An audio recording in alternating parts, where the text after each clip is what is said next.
It is Monday, January 29th, 2024. This is another edition of Football Today. You know that dude from the Talking Giants world, Bobby Skinner. I am Chris Rose, producer Mikey along for the ride as well. How's beautiful Mobile, Alabama in the Senior Bowl? My favorite place on earth. Got some exciting stuff coming out this week. Videos. We're going to be going crazies, but I'm more excited to talk about Conference Championship Sunday. Okay, so Happy let's do it. birthday. Oh, thank you. Yeah, it was over the weekend. You and I are very, very close to one another. We very much are. Yeah, well, with the exception of the like 19 or 21 or how old are you? 31? 32. Yeah, so the 21-year difference. Other than that, we're very, very close. So, Yeah, we're close in maturity. I'm so much more uh, mature than my age. yeah, well, that's good. You've come a long way from those earlier days, which we don't need to discuss right now. All right, so here we go. Niners, they raised a 17-point halftime deficit, put up 27 of their own in the second half. They're off to their eighth Super Bowl in franchise history. What impressed you most about San Francisco's 180 from a very disappointing first half in the NFC Championship? I think it was Purdy's legs, right? Like we're gonna talk about he had the 48 yards rushing, but there's also like that throw to the fullback juice check on the sideline. That Mhm. was very much a like, hey, if everyone just say, oh, it's just any quarterback can do in this offense. Well, that's a play that Jimmy Garoppolo one doesn't make, and two has tried to make and has done very horribly and has thrown interceptions trying to make throws like that.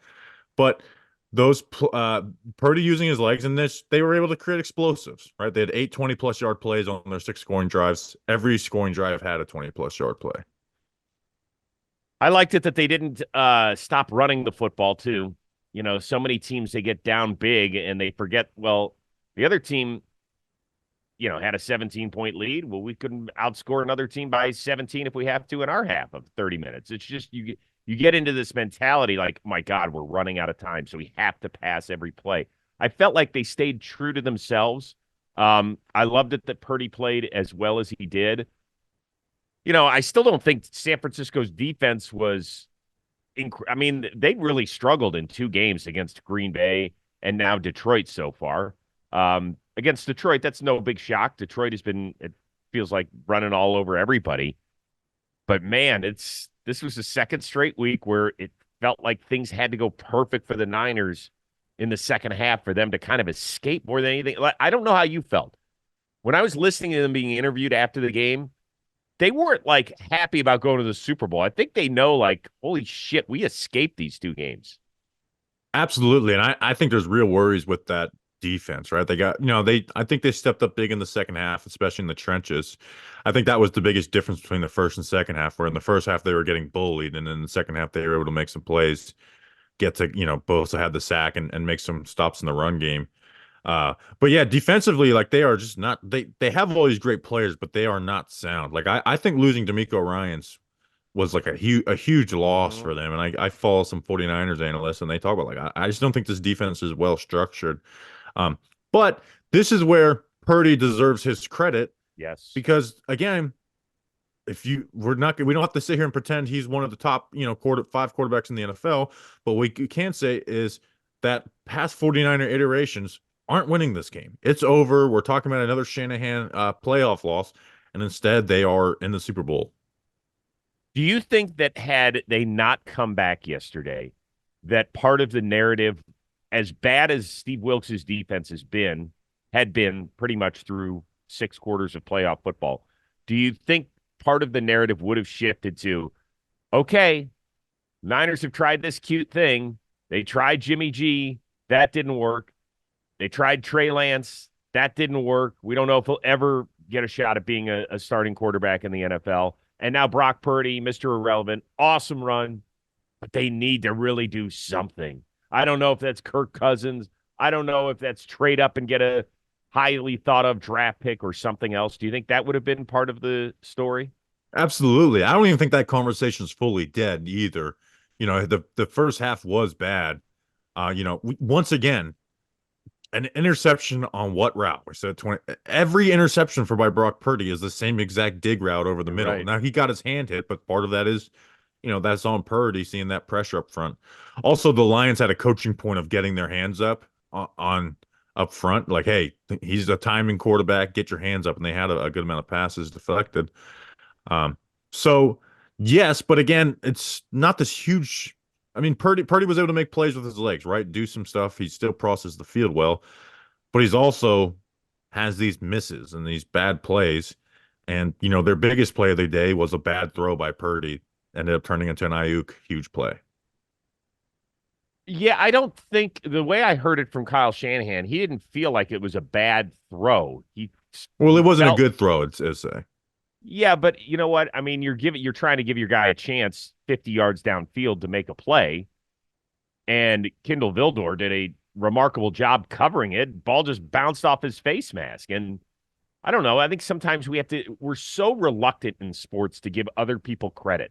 Like, it feels like if we do 5 questions a show, then 3 of them are going to be like, well, what didn't this team do? Or what did they do wrong? Right. Because we always expect both teams can't win a game.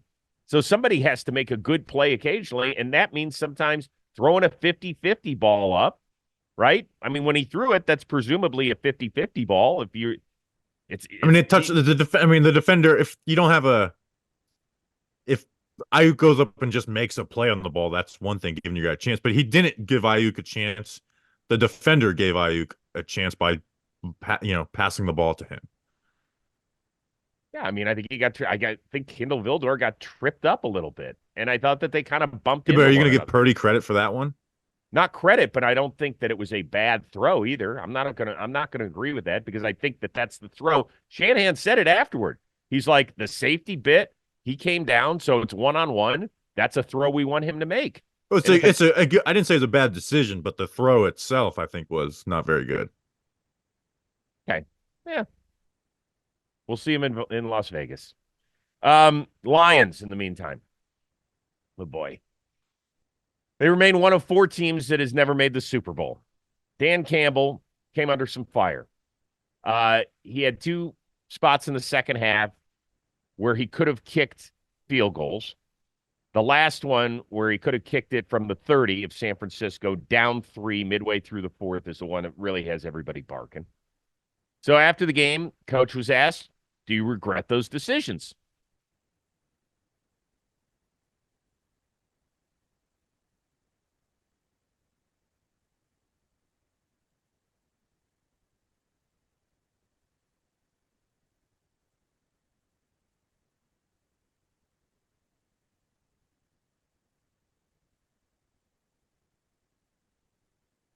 Should DC be receiving as much heat as he is getting? No, absolutely not. Now, here's the thing. When they were up 24-10, I think you should have kicked it there. I think when a team's coming back, you get as many points as you possibly can to make it harder for them to come back. But down 3 with 7 minutes to go at the San Fran 30, the way San Fran's offense was moving, I love that decision, right? I absolutely love that decision, even though I disagreed with the one coming out of the half. I mean, they've added wins this year by doing this. This is the way the fucking Lions, who were people were saying before the season are starting to get a little too overhyped, got to the NFC Championship by being, showing up big on these tough spots, right? Like the 49ers had to line up in a base defense on a punt because of all the fake punts that Dan Campbell had ran this year. Successfully, I may add, too. So, hey, Reynolds drops the ball, and we're killing Campbell for it. And again, the 4th down nerds will say just catch it, but you have to put it into account that wide receivers couldn't make a mistake. But they were playing to win the game, and I have no problem with that mindset. I'll say this. I actually didn't mind the one at the beginning of the half because if you remember, San Francisco got the ball at the beginning of the second half, down 17. They drive, they settle for a field goal. Detroit, what do? They won't run right down the field. At that point, San Francisco had not stopped Detroit at all. Had not stopped them. And I was like, oh boy, they're going for the kill shot right here. They score a touchdown, game's over. You can forget about it. It's over. I'll see you in Las Vegas, Detroit. It's going to be crazy out there for 2 weeks with Lions fans. I really didn't mind it. And so once again, it's about the process because Dan Campbell can't do anything once the ball's snapped. All he can do is put his players in the best position to succeed. Didn't he do that? Didn't he do Well, I that mean, when the guy, Josh Reynolds was wide open? Yeah, Josh Reynolds did drop it, but so I don't think it's egregious going for it, right? I'm not like being like, how dare he go there? But I personally would try and create as many points. Like I'd take every point I can get when I have a big lead like that, because then the next fourth down decision would have been an easy kick because hey, that kick gives you the lead. Instead of having to make a decision of, well, we might not Well, get the ball we back can't type do stuff. that. By the way, we can't do that. Well, you can What because it would have put it would I would have can't made it a 17-point game instead of a three possession game instead of a two possession. the game wasn't there's no way the game plays out exactly the way it did if they do go for a kick and they go up 17. We just don't know how it twists and turns. It's not a linear performance. They're not going to be exactly running on parallel tracks, in my opinion. Okay, but my point being is that I would have just kicked like in the moment I would have taken the field goal there without Okay. knowing the future. The second one, I love that one. But the results trump process, but the results have been great for them all year, right? The idea, like, Not well, always. they're just a Not team that goes on fourth down. well, They've he goes for it on fourth down. He has gone for it and been successful at it more than any coach since he entered the league in Yeah. 2021 as the head man. So, and there are times here's the thing. People are like, well, analytics suck. He's not an analytics guy. He's the most fucking manly coach in the NFL, most football. Like that drives me nuts. The idea that like, oh, it's analytics. No, it's Dan Campbell. It's his philosophy. Or like the down by we were talking about on the stream yesterday, like, oh, the down by two touchdowns go for two when you score the first one. Like, oh, it's analytics. Like really, like Chris Rose, me and you could kind of come up with that idea on our couch. Like it's analytics goes so much deeper than just fourth down decisions. And the issue is that I think the always go for it on fourth down people, like the deep analytics people, are annoying and suck. Mm-hmm. But like being aggressive isn't like the bane of analytics. It has a lot more to do with like this personnel versus this. Let me ask you this, because we are getting kind of bogged down in the fact that Josh Reynolds um, missed the catch, right? So if he makes the catch, let's just play this game. If he makes the catch and the drive continues and they don't even score a touchdown, but they kick a field goal, people aren't mad at Dan Campbell at that point. They're not like, oh, you didn't kick it a 45-yard field goal. I don't know what you're doing there. Um, there's no guarantee that Badgley's going to hit the field goal, right? I mean, he's not a 100% kicker in his life Right. from 40 to 49 yards out. In fact, I'm spending a little time looking at it. So in his career, from 40 to 49, he's 37 of 48. That's not automatic. Like from 30 to 39, he's 29 to 30. I'll take that. But 37 of 48, that's not the world's greatest percentage from 40 to 49. So what if he does? Everybody's like, he takes the points. There's no guarantee he's getting 3 points, just like there was no guarantee that Josh Reynolds was going to catch the ball. Everything was perfect except one guy fucked up the play. Yeah, I agree. See, but I'm not playing the results on that one, right? Like like one of the most annoying lines I've ever heard is like, love the decision to go for it, but hate the play call. That's what every single person says on Yeah, every missed fourth down. right. Before that decision was made, I would have kicked the field goal there, right? Like that would have just been my decision. And I'm someone who like believes in the go for it on fourth down more often than people would think.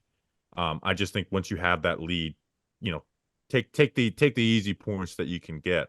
But also I don't think it's egregious. Like I don't look at that decision like how dare you, like the law of the reaction is. But but like you said, they lost the game due to drops. They lost the game to Jameer Gibbs having a fumble. Yep. They lost the game off of a big Ayuk play, and they gave up plays to Brock Purdy with his legs. Right, their defense wasn't able to hold out, and they started to lose a little bit in the trenches in the second half. So I don't want to put it all down to fourth down decisions. I think it's simplistic to talk about a 60-minute game in those, but I just I disagreed with the first one coming out of the half. I agreed with the one when they were down 3. Funny because I actually think the opposite way. But now the Lions have an entire offseason to think about it. God, I feel for Dude, my I feel friends in so Detroit. bad for Detroit. I do too. I haven't rooted for a team that wasn't my team like that in a long time. Like Yeah, I think there's a lot of people that I way. felt that heartbreak because they know like there's not like, oh well, we're young, this is the beginning. Like man, it's hard to get to even to this point, let alone to a championship point. Well, let me tell you something, right? The minute Dan Campbell stepped to the mic in 2021, you were like, what is he saying? Like biting kneecaps. He has become, in my opinion, the most relatable coach in the NFL. Like you almost felt like there was a Lions fan up there. Head was down. Like, we don't know if we'll ever get back here. I told the guys it was just, you don't know what play it's going to be. But you could feel his pain and his anguish. Like it was so hurtful to him that they did not get it done. Whereas, well, we didn't make enough plays. Like the whole coach speak thing, where they just feel just so removed from everything. Like, if you're a Detroit fan, you might have been pissed at Dan Campbell for the decisions or whatever, but you're like, holy shit, like he is feeling what we're feeling. So they are not getting to that point with a lot of the head coaches in the NFL. no way. You No can way. like they are here in big part of what he has done for that franchise, and part of that is that aggression on those decisions. All right, let's move on. The Niners now get the Chiefs, who went into Buffalo. They win that game.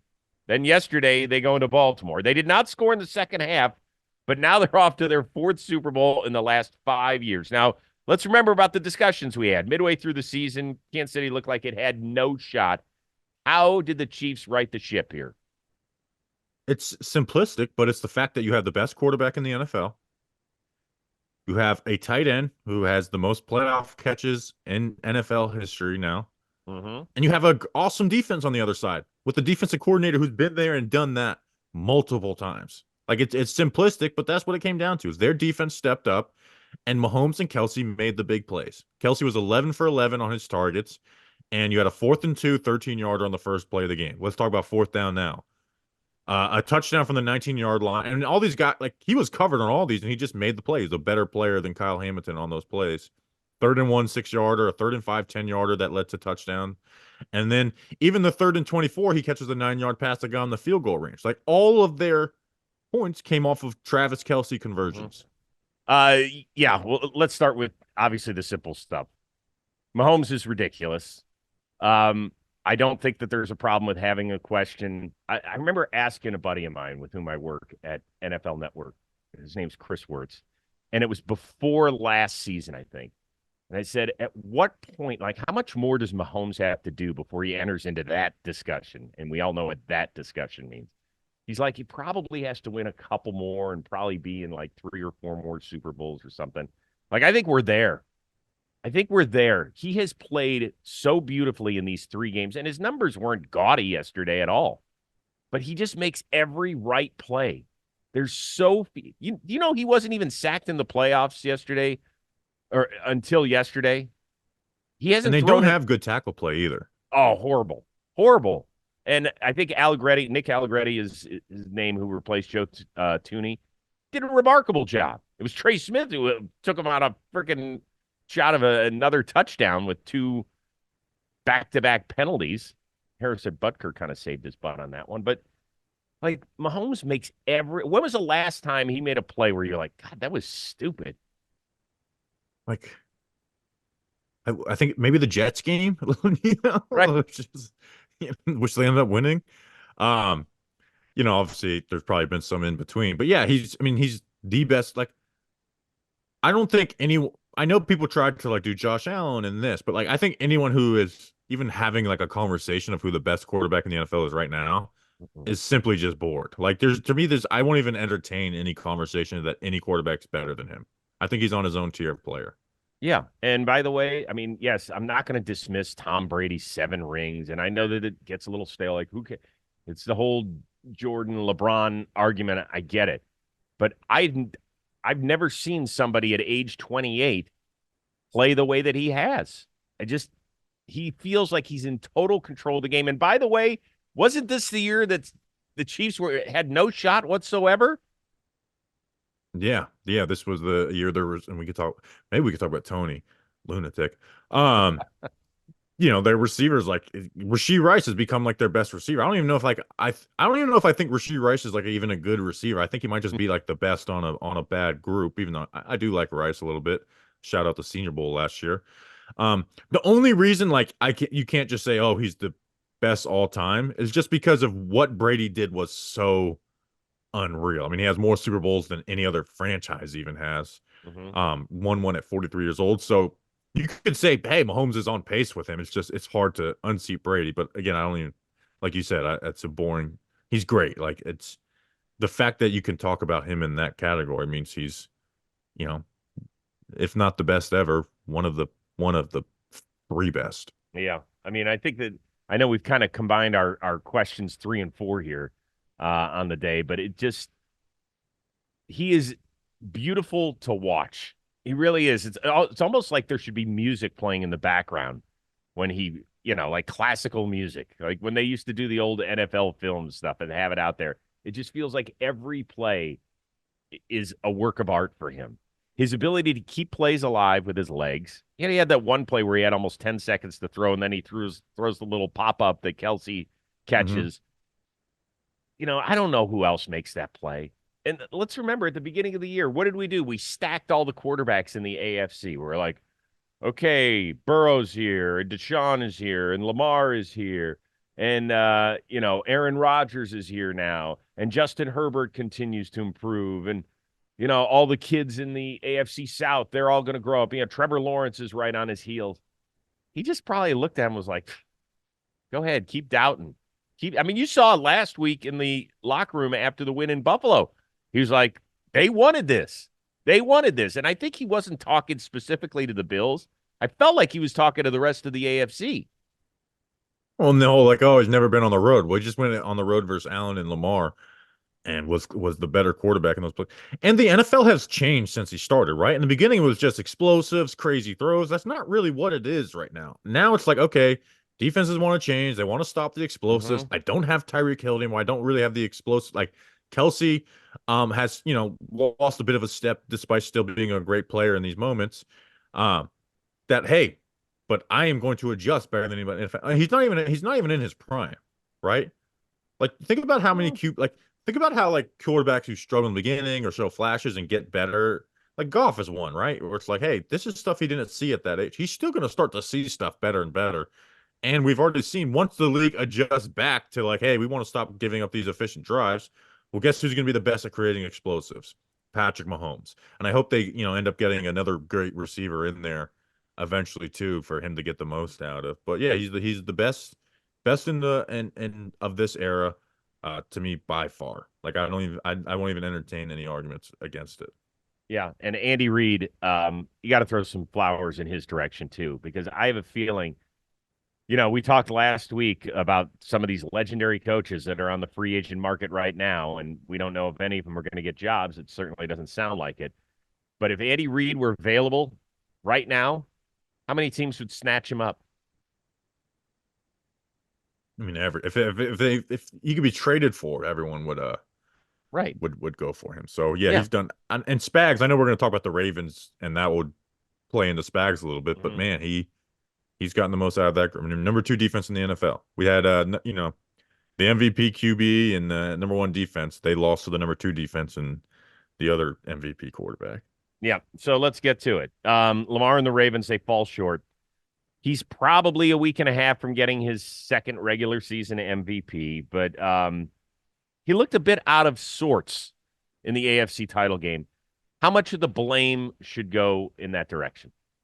A good amount. Now there's other players like Zay Flowers who deserve blame, but Lamar did play bad. And because Lamar got overly criticized early on, and some like immature criticisms from, people in the NFL world, now it's like there's an overcorrection worse. You can't, but he has been a bad playoff performer.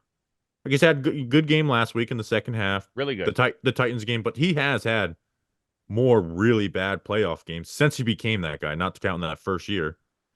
Uh, since then, I mean, this was a bad. He missed Zay Flowers a couple times, even on that Zay Flowers taunting. Like, set your feet and get that ball out a little more, and that's six. He had the interception, which I want to talk about that play a little more in detail. And then, like you talked about it on Friday, he fumbles in the pocket. Well, guess what? He fumbled in the pocket, and it led to some issues. But I think Zay Flowers' immaturity is to blame, but Lamar deserves a lot of blame for this. He hasn't. If you ask, I mean, let me ask: has Lamar been a good playoff quarterback?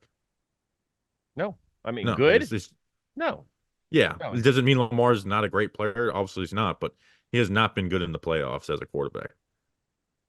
Well, I would start with Todd Monken. I don't understand. I certainly didn't understand not running the ball with your running backs against a team that just gave up 182 rushing yards to the Bills. Do you know how many carries their running backs had Sunday? How many? 6. Yeah, that's Gus not Edwards. good. Gus Edwards had 3 carries on the day. What are we doing? Once again, remember at the beginning of the show, we talked about San Francisco still kind of staying true to themselves, even though they were down 17 at the half. I never felt like Baltimore was true to itself at any point in this game. It always felt like rush, rush, rush, rush, rush. And I'm not talking about ability to carry the Right. ball. It felt like they were just out of sync offensively. And Monken did such a good job this year mixing things up. They were the number 1 rushing team in the NFL. Their numbers in the AFC Championship game were literally half of what they were in terms of rushing yards, attempts, all that sort of stuff. They still averaged 5 yards per carry because Lamar had a couple of big runs, but they just didn't commit themselves to that. And that doesn't mean, however, that we shouldn't criticize Lamar. He Yeah. missed some receivers. I mean, you have to be able to do both. And here's the thing: do you want to be the youngest quarterback to be a 2-time MVP without a Super Bowl? Like, that's going to suck. I mean, you have to be able to criticize Lamar. He did not play well. He did not play well. I didn't get the decision on throwing into triple coverage in the end zone. Could passer interference have been called on Connor? It probably could have been, but he never gave Isaiah Likely a chance to catch the ball. Never. Even if Connor ran it, it still was short and into triple coverage. Bad decision, bad throw. I thought the Ravens were undisciplined. They came out. Totally. I thought they came out like, hey, we're gonna fight, we're gonna be chippy, we're gonna hit hard, and they went over the line, and Yep. it led to some sloppy shit. We'll talk about the Zay Flowers, right? That taunting penalty to me was one of the, and I'm someone who like I hate 8 out of 10 taunting penalties. That one was just like obvious. Like that was so stupid. One, you push the guy down and then spin the ball on him. I mean, that's dumb as shit. And then you answer it with fumbling the ball at the one, the half-yard line when that was unnecessary to do. It wasn't 3rd and goal. Like that was unnecessary for him. Go back and watch Odell on the triple coverage interception. Right? You want to know why he's in triple coverage and not double coverage? Because Odell had just jogged his route, just lazily jogged his route. So the safety that was over top Odell said, "I don't need to cover this." Went to that post and was able to make a play on the ball. So I thought they were going out there looking for a fist fight and not a fight in a football game half the time. Which I love the energy, but they went. It led to bad football. It led to losing plays by them. Well, Nance and Romo talked about it during the broadcast. They said when they talked to the Ravens players that they felt like Mahomes felt like he wasn't going to get hit when he ran. Exactly. And so they were more focused on that and delivering the message rather than delivering the win. Kyle Van Noy has won 2 Super Bowls, has been an exceptional player in this league. He's been a really, really solid football player and was great for Baltimore when he got picked up early in the season. The fact that he went and headbutted Travis Kelce because he doesn't like a guy who's shit talking him the entire time, like, come on, man.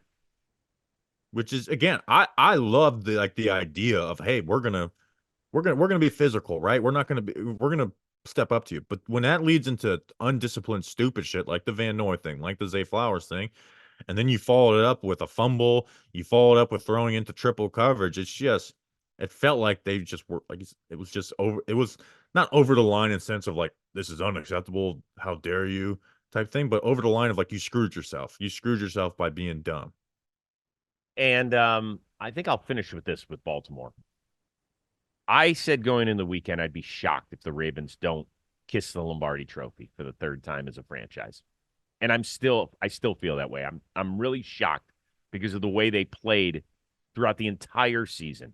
I mean, their losses were not bad losses at all. I mean, they would lose by this much. This much. What, they lost to Indianapolis on a last-second kick. Same against the Browns. The Steelers, they dropped 10 passes. Yeah, early in the season, and then they didn't care in the last game against the Steelers. So they were dominant And they beat good teams. They didn't just beat good teams. They whooped good teams. They blew out This, the NFC Championship game, the 49ers and the yep, Lions. yep, killed them. So Ravens fans, if you want to know who to blame, it is a shared blame, in my opinion. I thought Todd Monken's game plan was horrible. I thought your soon-to-be two-time MVP quarterback was terrible. I thought that Zay Flowers was immature and needs to now know not to dive at the goal line. I thought your defense in the first half was more immersed in being the tough guy than being the best defense in the NFL, which I felt like it was most years. And I do think their defense played well. It's just Kelsey played better, right? Like all of those throws were good coverage. It was just Kelsey Yep. was able to make those plays. So, like, I think the Ravens defense played well. I mean, they held them to 0 points in the second half, and Yep. like we They mentioned did. before, all of those plays were off of just like better plays by the Chiefs. So the defense, I think, showed up in this game. It was the offense, like you said. It was to me a three-way blame pie from Lamar playing bad, but bad game plan, and then Zay Flowers being dumb. See you next year, Ravens. See you next year. So we still have 3 more shows before the Super Bowl even kicks off. So we'll start to dive in a little bit more to what's happening as far as game plans, personnel, all sorts of stuff. Hopefully we'll have a little bit more coaching news. You have just 2 job openings. It'll be interesting to see if Washington and Seattle use some dismissed coordinators from the conference championship games, or do they go back into the veteran pool? And if not, what does that mean for the futures of Belichick, Carroll, and Mike Vrabel? So we still got a lot of stuff that's happening over the next few shows. In the meantime, enjoy the Senior Bowl out there. Thank you very much. We're going to be putting out nonstop content on this channel. So, I'll spoil it here. We're having on Talking Giants, we have Michael Penix and Joe Milton on for interviews, as well as some Really? Senior Bowl stuff. And then we have recaps, live streams, social media. So we'll be hitting it hardcore down here. It's my favorite week of the year to do this job. How is Penix? He was good. He was actually he was a really good interview. Went into detail on some stuff. Milton had some good stuff. We interviewed UCF wide receiver Javon Baker, and we might do a Simple Man Radio this week to just break down that interview. It was like, what do you do to be like QB friendly on third down? He's like, have the dog in you. I'm like, what's your favorite route? He's like, I don't really have a favorite route. I love all of them. I was like, okay, but everyone has a favorite. He's like, I don't. So that was a fun interview. So we got more coming this week too. That's great. That's great. I love it. I love it. Well, enjoy the time. Say hi to my people down there at NFL Network because it's crawling with all my brethren from the network. Will do. Yeah. All right. Have fun there. For producer Mikey and Bobby Skinner of the Talking Giants and Senior Bowl world, I am Chris Rose. We will see you later this week on Football Today.